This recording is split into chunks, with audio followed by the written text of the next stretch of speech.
was like, where'd it go?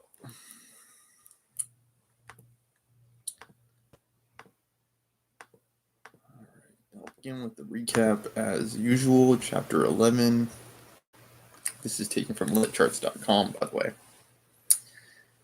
The marriage of Fernanda del Carpio and Aureliano Segundo is nearly broken up when Aureliano Segundo allows Petra Cortez to dress as the Queen of Madagascar and takes her picture. When Aureliano Segundo married Fernanda del Carpio, Petra Cortez remained unthreatened, and indeed Aureliano Segundo returned to her immediately after his honeymoon ended.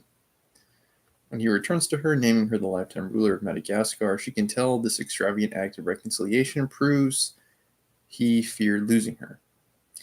She can see that he's intent on keeping up the charade of his marriage, and so she keeps as a souvenir of him in her home only the patent leather boots that he wants to be buried in, ensuring that he will need to return at some point, if only for the boots.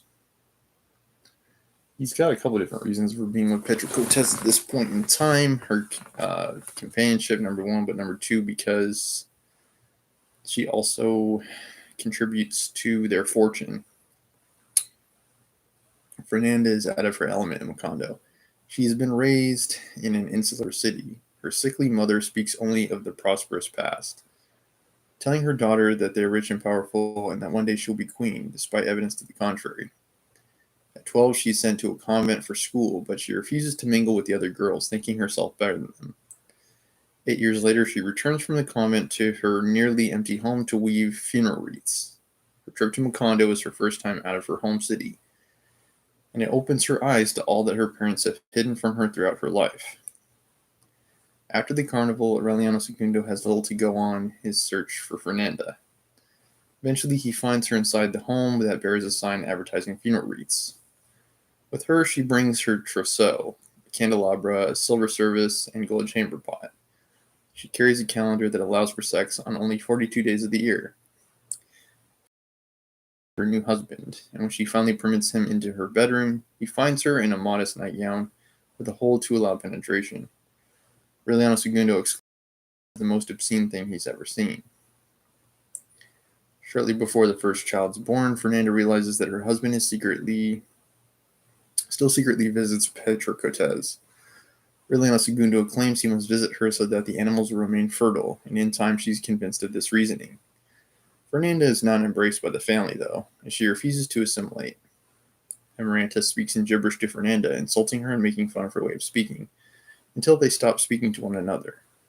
Fernanda insists on formal meals where they pray the rosary beforehand. She insists the candy business is put to a stop. When Fernanda and Aureliano Segundo's first daughter is born, Fernanda asks that she be called Renata, but Ursula has already decided on Remedios. They compromise on Renata Remedios, with Fernanda calling her Renata and the rest of the family in town calling her Meme.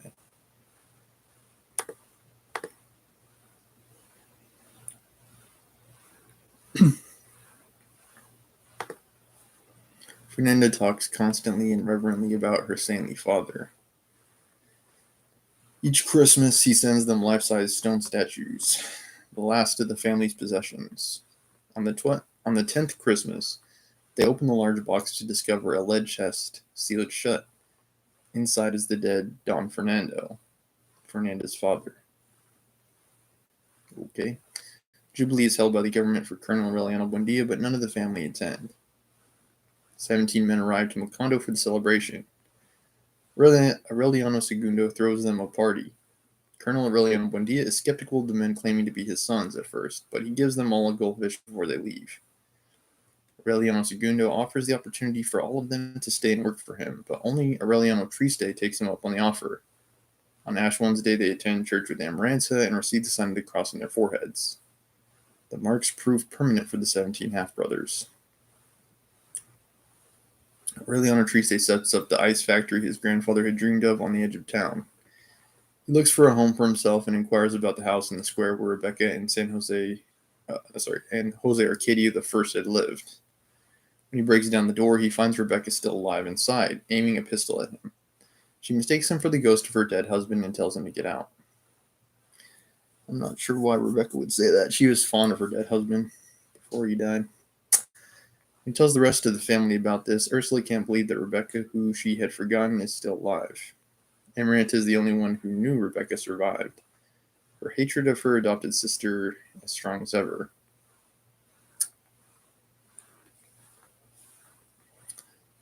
Aureliano Segundo attempts to return Rebecca to the Buendia house, but she insists on remaining in her home. When the 16 sons of Colonel Aureliano Buendia return in February, Aureliano Triste recruits them to help repair the outside of Rebecca's house. She tries to pay them with coins that are no longer in circulation. On another visit of the sons to Macondo, a second son, Aureliano Centeno, remains behind to help Aureliano Triste and significantly increase the production of ice. Aureliano Triste declares that they will need to bring the railroad into Macondo so that he can sell ice to the surrounding towns. Ursula thinks the idea of the railroad is as fanciful as her husband's vision of solar warfare, and again deems time to be running in a circle. Aureliano Segundo donates the money needed to develop the railroad. Aureliano Triste leaves to enact his plan, and Aureliano Centeno invents sherbet. A whole summer goes by with no word from Aureliano Triste until the sound of a whistle shakes the town. Aureliano Triste waves from the newly arrived yellow locomotive.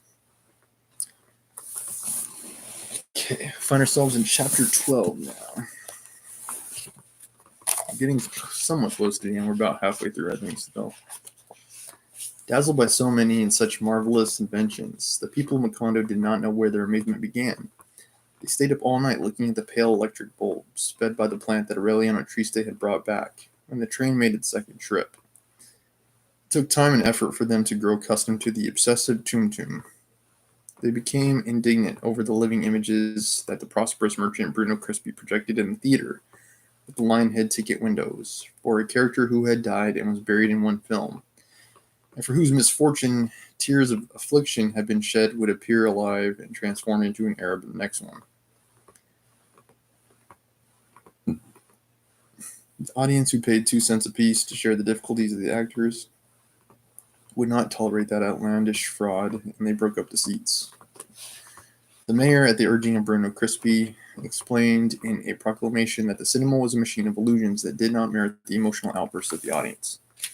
With that discouraging explanation, many felt that they had been the victims of some new and showy gypsy business, and they decided not to return to the movies, considering that they already had too many troubles of their own to weep over and acted out misfortunes of imaginary beings. Something similar happened with the cylinder phonographs that the merry matrons from France brought with them as a substitute for the antiquated hand organs, and that, for a time, had serious effects on the livelihood of the band of musicians. At first, curiosity increased the clientele on the forbidden street, and there was even word of respectable ladies who disguised themselves as workers in order to observe the novelty of the phonograph from first hand. But from so much and such close observation, they soon reached the conclusion that it was not an enchanted mill as everyone had thought, the matrons had said, but a mechanical trick that could not be compared with something so moving, so human, so full of everyday truth as a band of musicians. It was such a serious disappointment that when phonographs became so popular, there was one in every house. They were not considered objects for amusement for adults, but as something good for children to take part. On the other hand, when someone from the town had the opportunity to test the crude reality of the telephone installed in the railroad station, which was thought to be a rudimentary version of the phonograph because of its crank, even the most incredulous were upset. It was as if God had decided to put to the test every capacity for surprise and was keeping the inhabitants of Macondo in a permanent alternation between excitement and disappointment, doubt and revelation, to such an extreme that no one knew for certain where the limits of reality lay. It was an intricate stew of truths and mirages that convulsed the ghost of Jose Arcadio Buendia under the chestnut tree with impatience, made him wander all through the house, even in broad daylight. Ever since the railroad had been officially inaugurated and had begun to arrive with regularity on Wednesdays at 11 o'clock, and the permanent wooden station with a desk, telephone, and a ticket window had been built, on the streets of Macondo, men and women were seen who had adopted everyday and normal customs and manners, but who really looked like people out of a circus. In a town that had chafed under the tricks of the gypsies, there was no future for those ambulatory acrobats of commerce. With equal effrontery, offered a whistling kettle and a daily regime that would assure the salvation of the soul on the seventh day. But from those who let themselves be convinced out of fatigue, and the ones who were always unwary, they reaped stupendous benefits. Among those theatrical creatures wearing riding breeches and leggings, a pith helmet and steel-rimmed glasses, with topaz eyes, and the skin of a thin rooster, they arrived in Macondo, on one of so many Wednesdays, and the chubby and smiling Mr. Herbert who ate the house. Okay, well, no one had noticed him at the table until the first bunch of bananas had been eaten. Aureliano Segundo had come across him by chance as he protested in broken Spanish because there were no rooms at the Hotel Jacob, and as he frequently did with strangers, he took him home. He was in the captive balloon business, which had taken him halfway around the world with excellent profits, but he had not succeeded in taking anyone up in Macondo because they considered that invention backward after having seen and tried the gypsies' flying carpets. He was leaving, therefore, on the next train. When they brought to the table the tiger-striped bunch of bananas that they were accustomed to hang in the dining room during lunch, he picked the first fruit without great enthusiasm.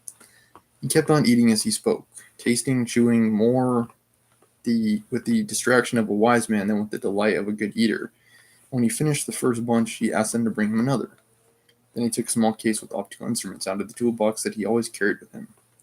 With the suspicious attention of a diamond merchant, he examined the banana meticulously, dissecting it with special scalpel, weighing the pieces on a pharmacist's scale, calculating its breadth with the gunsmith's calipers. Then he took a series of instruments out of the chest, with which he measured the temperature, the level of humidity in the atmosphere, the intensity of the light. It was such an intriguing ceremony that no one could eat in peace, as everybody waited for Mr. Herbert to pass a final and revealing judgment. But he did not say anything that allowed anyone to guess his intentions. On the day that followed, he was seen with a net and a small basket hunting butterflies on the outskirts of town. On Wednesday, a group of engineers, agronomists, hydrologists, topographers, surveyors arrived who for several weeks explored the places where Mr. Herbert had hunted his butterflies. Later on, Mr. Jack Brown arrived in an extra coach that had been coupled onto the yellow train, and that was silver-plated all over, with seats of episcopal velvet and a roof of blue glass. Also arriving on the special car, fluttering around Mr. Brown were the solemn lawyers dressed in black, who in different times had followed Colonel Aureliano Buendia everywhere, and that led people to think that the agronomists, hydrologists, topographers, and surveyors, like Mr. Herbert with his captive balloons and his colorful butterflies, Mr. Brown with his mausoleum on wheels and his ferocious German shepherd dogs, had something to do with the war.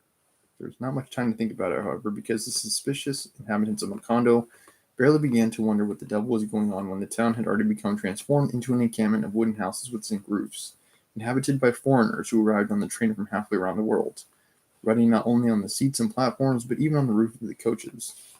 The gringos, who later on brought their languid wives in muslin dresses and large veiled hats, built a separate town across the railroad tracks with streets lined with palm trees, houses and screened windows, small white tables on the terraces, and fans mounted on the ceiling, and extensive blue lawns with peacocks and quails. The section was surrounded by a metal fence topped with a band of electrified chicken wire, which during the cool summer mornings would be black with roasted swallows. No one knew yet what they were after, or whether they were actually nothing but philanthropists. They had already caused a colossal disturbance, much more than that of the old gypsies, but less transitory and understandable. Endowed with means that had been reserved for divine providence in former times, they changed the pattern of the rains, accelerated the cycle of the harvests, moved the river from where it had always been, and put it where with its white stones and icy currents on the other side of town behind the cemetery. It was at that time that they built a fortress of reinforced concrete over the fated tomb of Jose Arcadio, so that the corpse's smell of powder would not contaminate the waters. For the foreigners who arrived without love, they converted the street of the loving matrons from France into a more extensive village than it had been. And on one glorious Wednesday, they brought in a trainload of strange whores, Babylonish women, skilled in age-old methods and in possession of all manner of unguents and devices to stimulate the unaroused, to give courage to the timid, to satiate the voracious, to exalt the modest man, to teach a lesson to repeaters, and to correct solitary people. The street of shirks, enriched by well-lit stores with products from abroad, displacing the old bazaars with their bright colors, overflowed on Saturday nights with a crowd of adventurers who bumped into each other among gambling tables, shooting galleries, the alley where the future was guessed, and dreams interpreted, the tables of fried food and drinks. On Sunday mornings, there were scattered on the ground bodies that were sometimes those of happy drunkards, more often those of onlookers felled by shots, fists, knives, and bottles during the brawls. Such a tumultuous and intemperate invasion that during the first days it was impossible to walk through the streets because of the furniture and trunks, and the noise of the carpentry, of those who were building their houses in any vacant lot without asking one's permission, scandalous behavior of couples who hung their hammocks between the almond trees and made love under the netting in broad daylight and in view of everyone. The only serene corner had been established by peaceful West Indian Negroes who built this marginal street with wooden houses on piles where they would sit in the doors at dusk, singing melancholy hymns in their discordant gabble. So many changes took place in such a short time that 8 months after Mr. Herbert's visit, the old inhabitants had a hard time recognizing their own town. "Look at the mess we've got ourselves into," Colonel Reliano Buendia said at the time, "just because we invited a gringo to eat some bananas." Reliano Segundo, on the other hand, could not contain his happiness over the avalanche of foreigners. The house was suddenly filled with unknown guests, with invincible and worldly carousers. It became necessary to add bedrooms off the courtyard, widen the dining room, and exchange the old table for one that held 16 people with new china and silver. Even then, they had to eat lunch in shifts. Fernanda had to swallow her scruples and treat guests of the worst sort like kings as they muddled their porch with boots, urinated in the garden, laid their mats down anywhere to take their siesta, and spoke without regard for the sensitivities of ladies or the proper behavior of gentlemen. Amaranta was so scandalized with the plebeian invasion that she went back to eating in the kitchen as in olden days. Colonel Reliano Buendia, convinced that the majority of those who came into his workshop to greet him were not doing it because of sympathy or regard, but out of the curiosity to meet a historical relic. A museum fossil, decided to shut himself in by barring the door, and he was not seen any more except on very rare occasion when he would sit at the street door. Ursula, on the other hand, even during the days when she was already dragging her feet and walking about groping along the walls, felt a juvenile excitement as the time for the arrival of the train approached. "We have to prepare some meat and fish," she would order the 4 cooks, who hastened to have everything ready under the imperturbable direction of Santa Sofia de la Piedad. "We have to prepare everything," she insisted, "because we never know what these strangers like to eat." The train arrived during the hottest time of day. At lunchtime, the house shook with the bustle of a marketplace. The perspiring guests, who did not even know who their hosts were, trooped in to occupy the best places at the table, while the cooks bumped into each other with enormous kettles of soup, pots of meat, large gourds filled with vegetables, and troughs of rice, passed around contents of barrels of lemonade with inexhaustible ladles. The disorder was such that Fernanda was troubled by the idea that many were eating twice, and on more than one occasion she was about to burst out with a vegetable hawker's insults, because someone at the table, in confusion, asked her for the check. More than a year had gone by since Mr. Herbert's visit, and the only thing that was known was that the gringos were planning to plant banana trees in the enchanted region that Jose Arcadio Buendia and his men had crossed in search of the route to the great inventions. 2 other sons of Colonel Reliano Buendia, with the cross of ashes on their foreheads, arrived, drawn by that great volcanic belch. They justified their determination with a phrase that may have explained everybody's reasons. "We came," they said, "because everyone is coming." Remedios the Beauty was the only one who was immune to the banana plague. She was becalmed in a magnificent adolescence, more and more impenetrable to formality, more and more indifferent to malice and suspicion, happy in her own worlds of simple realities. She did not understand why women complicated their lives with corsets and petticoats, so she sewed herself a coarse cassock that she simply put over her, and without further difficulties resolved the problem of dress, without taking away the feeling of being naked, which according to her lights was the only decent way to be when at home. They bothered her so much to cut the rein of her hair that already reached to her thighs, and to make rolls with combs and braids with red ribbons, that she simply shaved her head and used the hair to make wigs for the saints. The startling thing about her simplifying instinct was the more she did away with fashion in a search for comfort, the more she passed over convention she obeyed spontaneity. The more disturbing her incredible beauty became, and the more provocative she became to men. When the sons of Colonel Reliano Buendia were in Macondo for the first time, Ursula remembered that in their veins they bore the same blood as her great-granddaughter, and she shuddered with a forgotten fright. "Keep your eyes wide open," she warned her. "With any of them, your children will come out with the tail of a pig. Don't make that mistake." The girl paid such little attention to the warning that she dressed up as a man and rolled around in the sand in order to climb the greased pole. She was at the point of bringing on a tragedy among the 17 cousins who were driven mad by the unbearable spectacle. That was why none of them slept at the house when they visited the town, and the 4 who stayed lived in rented rooms at Ursula's insistence. Remedios the Beauty, however, would have died laughing if she had known that precaution. Until her last moment on earth, she was unaware that her irreparable fate as a disturbing woman was a daily disaster. Every time she appeared in the dining room. Against Ursula's orders, she caused a panic of exasperation among the outsiders. It was all too evident that she was completely naked underneath her crude nightshirt. No one could understand that her shaved and perfect skull was not some kind of challenge, that the boldness with which she uncovered her thighs to cool off was not a criminal provocation, nor was her pleasure when she sucked her fingers after eating. What no member of the family ever knew was that the strangers did not take long to realize that Remedios the Beauty gave off a breath of perturbation, a tormenting breeze that was still perceptible several hours after she had passed by. Men expert in the disturbances of love, experienced all over the world, stated that they had never suffered an anxiety similar to the one produced by the natural smell of Remedios the Beauty. On the porch with the begonias, in the parlor, in any place in the house, it was possible to point out the exact place where she had been, and the time that had passed since she left it. It was a definite, unmistakable trace that no one in the family could distinguish because it had been incorporated into the daily odors for a long time, but it was one that the outsiders identified immediately. They were the only ones, therefore, who understood how the young commander of the guard had died of love and how a gentleman from a faraway land had been plunged into desperation. Unaware of the restless circle in which she moved, of the unbearable state of intimate calamity that she provoked as she passed by, Remedios the Beauty treated the men without the least bit of malice, and in the end upset them with her innocent complacence. When Ursula succeeded in imposing the command that she eat with Amarantha in the kitchen so that the outsiders would not see her, she felt more comfortable because, after all, she was beyond all discipline. In reality, it made no difference to her where she ate, and not at regular hours, but according to the whims of her appetite. Sometimes she would get up to have lunch at 3 in the morning, slept all day long. She spent several months with her timetable all in disarray until some casual incident would bring her back into the order of things.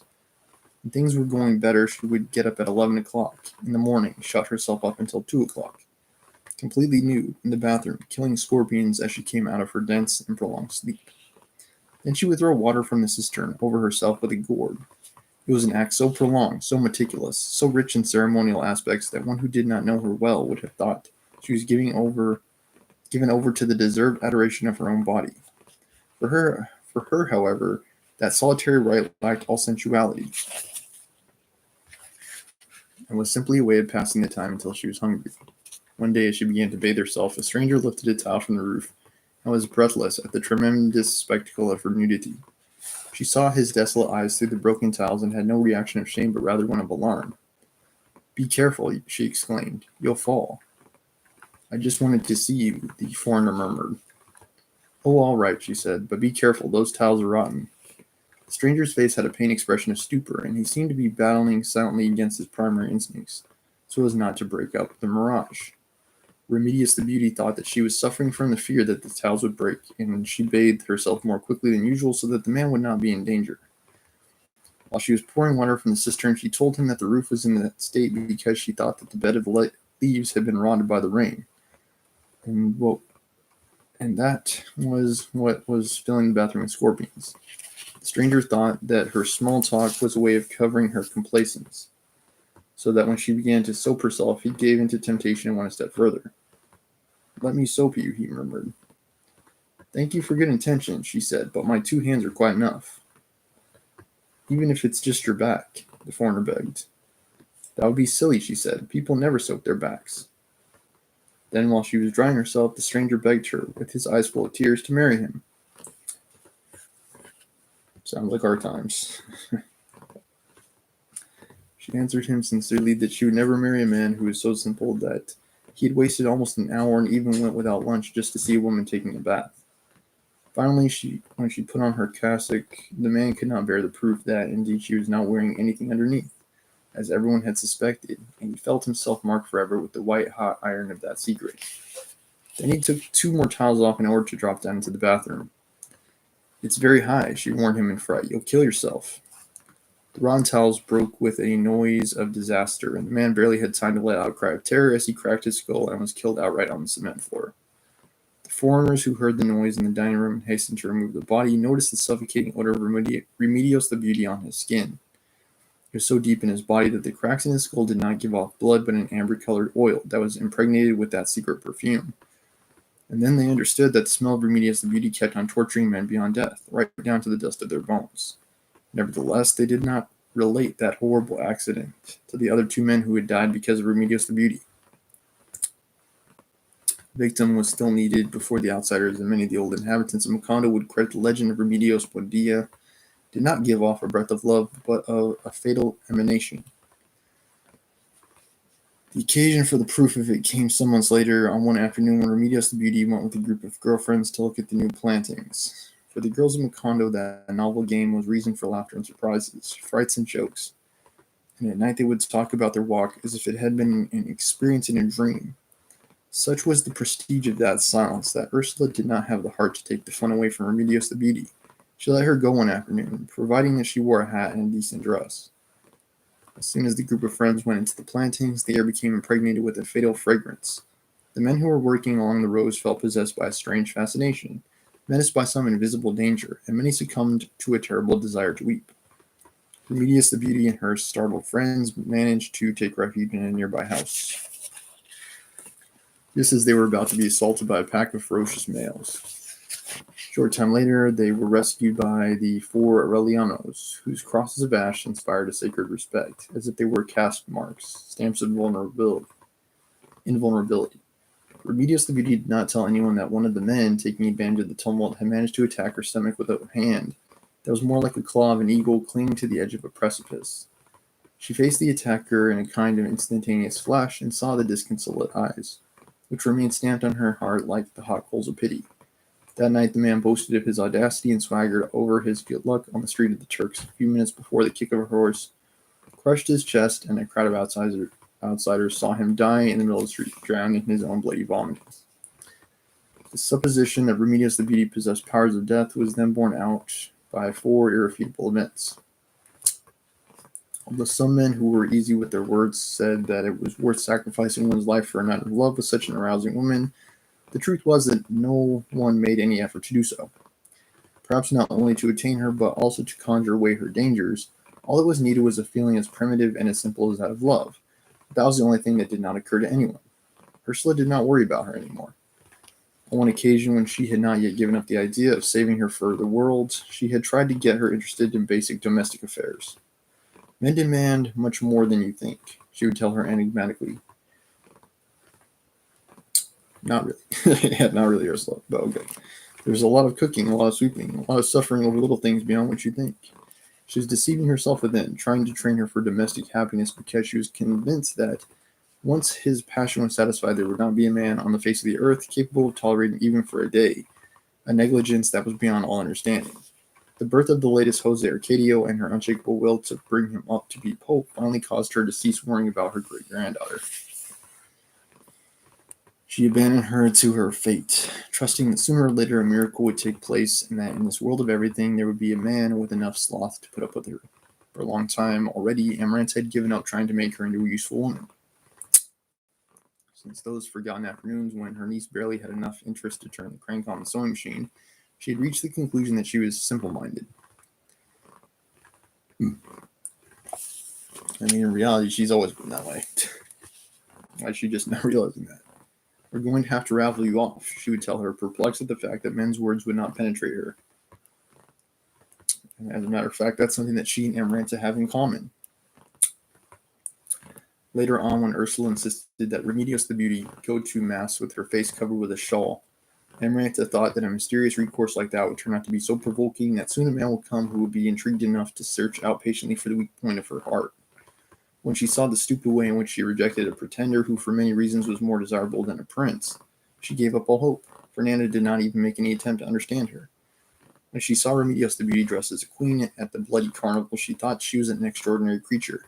When she saw her eating with her hands, incapable of giving an answer that was not a miracle of simple-mindedness, the only thing that she lamented was the fact that the idiots in the family lived so long.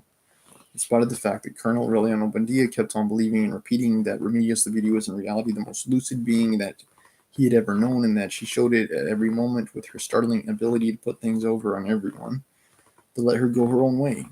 Remedios the Beauty stayed there wandering through the desert of solitude, bearing no cross on her back, maturing in her dreams without nightmares.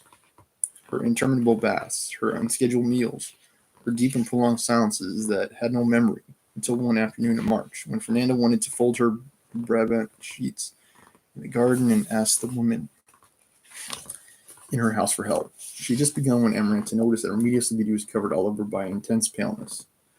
"Don't you feel well?" she asked her. Remedios the Beauty, who was clutching the sheet by the other end, gave a pitying smile. "Quite the opposite," she said. "I've never felt better." Okay, gotta be right back. Gotta go to the bathroom.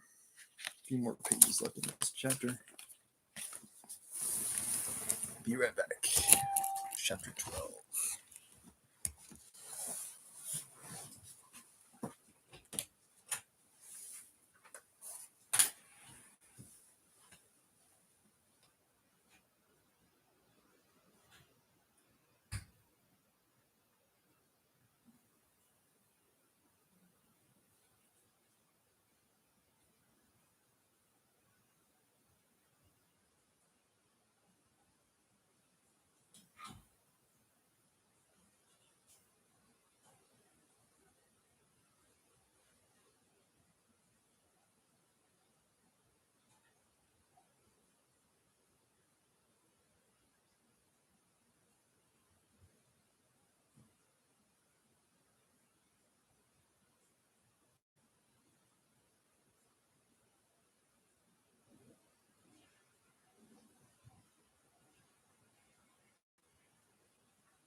Okay, I'm back.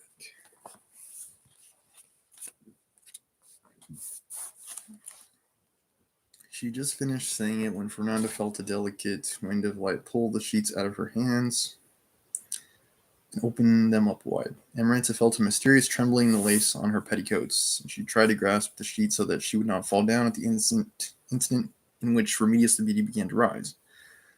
Ursula, almost blind at the time, was the only person who was sufficiently calm to identify the nature of that determined wind, and she left the sheets to the mercy of the light as she watched Remedios the Beauty waving goodbye in the midst of the flapping sheets that rose up with her, abandoning with her the environment of beetles and dahlias, and passing through the air with her as 4 o'clock in the afternoon came to an end. They lost forever with her in the upper atmosphere, where not even the highest flying birds of memory could reach her. The outsiders, of course, thought that Remedios the Beauty had finally succumbed to her irrevocable fate of a queen bee, that her family was trying to save her honor with that tale of levitation. Fernanda, burning with envy, finally accepted the miracle. For a long time, she kept on praying to God to send her back her sheets. Most people believed in the miracle, and they even lighted candles and celebrated novenas. Perhaps there might have been talk of nothing else for a long time if the barbarous extermination of the Aurelianos had not replaced amazement with horror. Although he had never thought of it as an omen, Colonel Aureliano Buendia had foreseen the tragic end of his sons in a certain way. When Aureliano Serrador and Aureliano Arcaia, the two who arrived during the tumult, expressed a wish to stay in Macondo, their father tried to dissuade them. He could not understand what they were going to do in a town that had been transformed into a dangerous place overnight.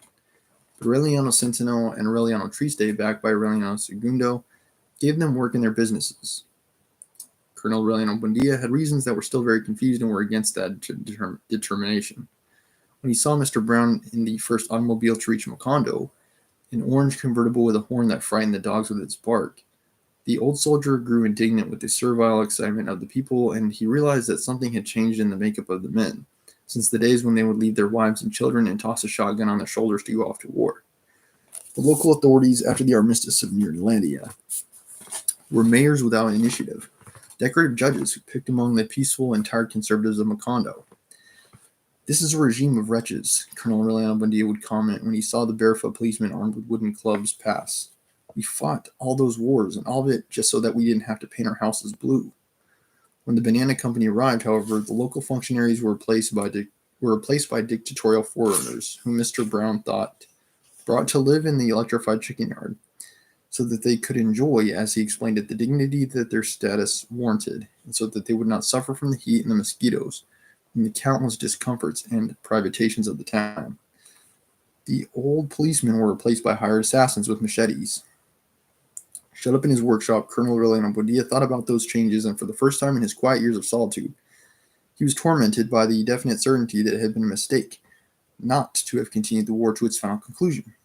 During that time, a brother of the forgotten Colonel Magnifico Visibal was taking his 7-year-old grandson to get a soft drink at one of the push carts on the square, and because the child accidentally bumped into Corporal Police, spilled the drink on his uniform, the barbarian cut him to pieces with his machete.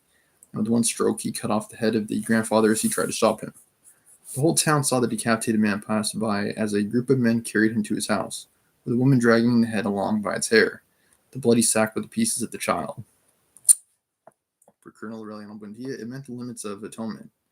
He suddenly found himself suffering from the same indignation that he had felt in his youth over the body of the woman who had been beaten to death, because she had been bitten by a rabid dog.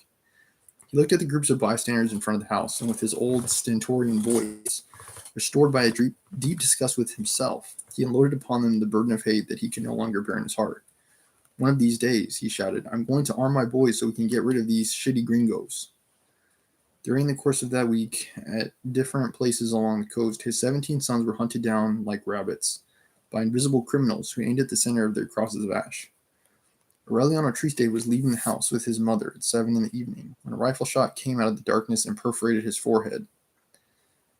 Aureliano Sentinel was found in the hammock that he was accustomed to hang up in the factory with an ice pick between his eyebrows driven up to the handle. Aureliano Serrador had left his girlfriend at her parents' house after having taken her to the movies and was returning through the well-lighted street of Turks when someone in the crowd, who was never identified, fired a revolver shot, which knocked him over into a cauldron of boiling lard. A few minutes later, someone knocked on the door of the room where Aureliano Arcaia was shut up with a woman and shouted to him, "Hurry up, they're killing your brothers." The woman who was with him said later that Aureliano Arcaia jumped out of bed and opened the door and was greeted with the discharge of a Mauser that split his head open. On that night of death, while the house was preparing to hold a wake for the 4 corpses, Fernanda ran through the town like a madwoman looking for Aureliano Segundo, whom Pedro Cortez had locked up in a closet, thinking that the order of extermination included all who bore the colonel's name. She would not let him out until the 4th day, when the telegrams received from different places along the coast made it clear that the fury of the invisible enemy was directed only at the brothers marked with the crosses of ash. Amaranta fetched the ledger where she had written down the facts about her nephews, and as the telegrams arrived, she drew lines through the names, till only that of the eldest remained. They remembered him very well because of the contrast between his dark skin and his green eyes. His name was Aureliano Amador, and he was a carpenter, living in a village hidden in the foothills. After waiting 2 weeks for the telegram telling of his death, Aureliano Segundo sent a messenger to him to warn him, thinking that he might not know about the threat that hung over him.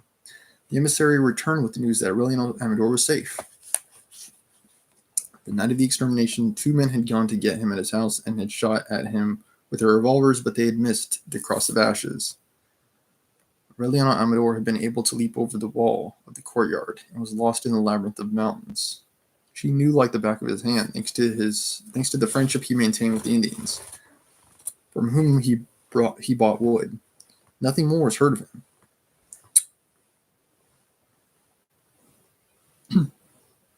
Those were dark days for Colonel Aureliano Buendia.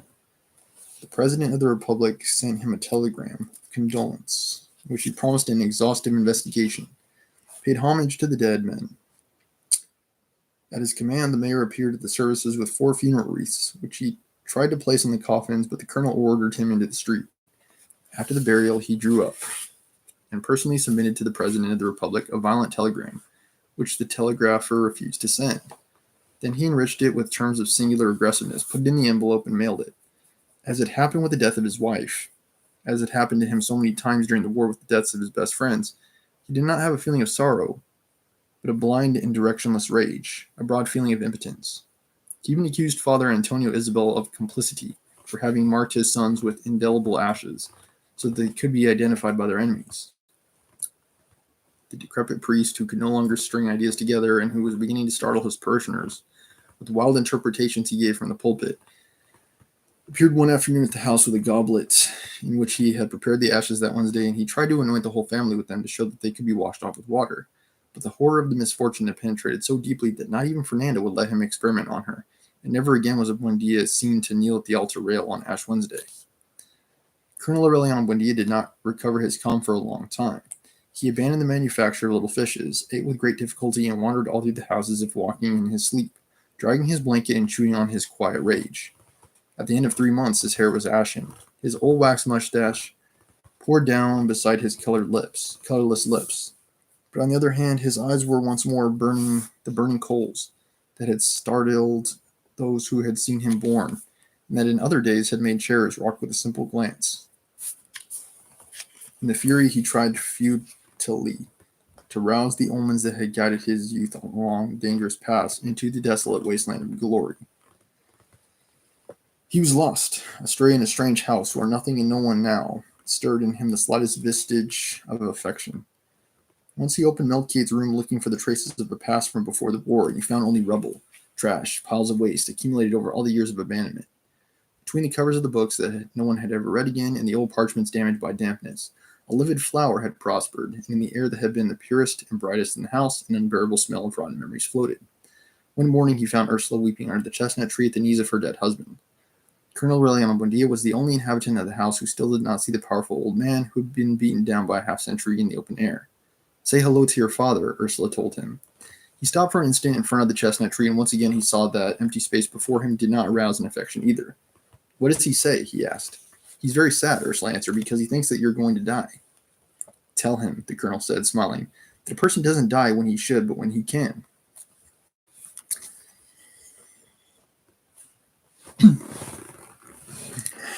I have no idea what that's supposed to imply in Colonel Orlando Buendia's case, but okay. Like, what's the real difference? This is someone who survived multiple assassination attempts, being sentenced to be executed, someone who shot himself in the chest and survived. Like, he could have died any of those times, but he didn't. The omen of the dead father stirred up the last remnant of pride that was left in his heart, but he confused it with a sudden gust of strength. It was for that reason that he hounded Ursula to tell him where in the courtyard the golden coins that they had found inside the plaster St. Joseph were buried. "You'll never know," she told him, with a firmness inspired by an old lesson. "One day," she added, "the owner of that fortune will appear, and only he can dig it up." No one knew why a man who had always been so generous had begun to covet money with such anxiety. And not the modest amounts that would have been enough to resolve an emergency, but a fortune of such mad size that mere mention of it left Aureliano Segundo awash in amazement. His old fellow party members, to whom he went asking for help, hid so as to not receive him. It was around that time that he was heard to say, "The only difference today between liberals and conservatives is that the liberals go to mass at 5 o'clock and the conservatives at 8. Nevertheless, he insisted with such perseverance, begged in such a way, broke his code of dignity to such a degree, that with a little help from here and a little more from there, sneaking about everywhere with a slippery diligence and a pitiless perseverance, he managed to put together in 8 months more money than Ursula had buried. Then he visited the ailing Colonel Herrinaldo Marquez so that he would help him start the total war. At a certain time, Colonel Herrinaldo Marquez was really the only one who could have pulled, even from his paralytic's chair, the musty strings of rebellion.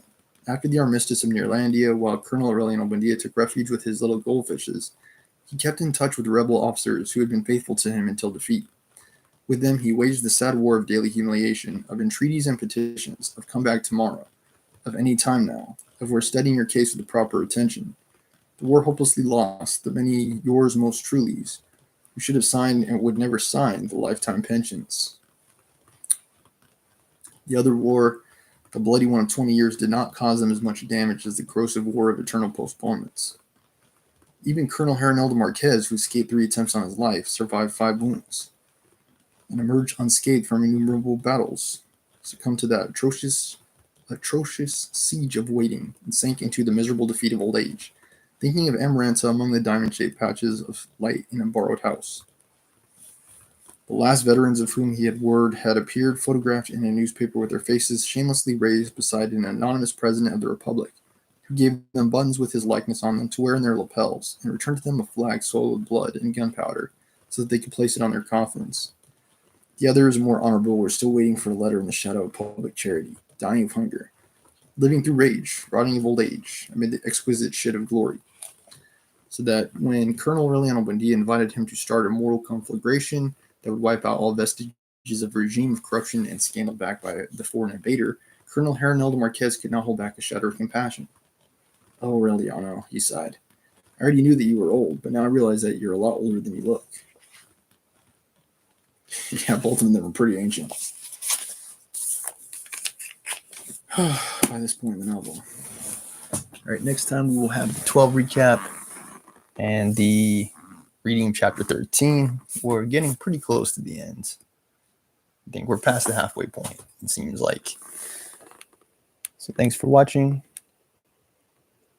and hope you enjoyed.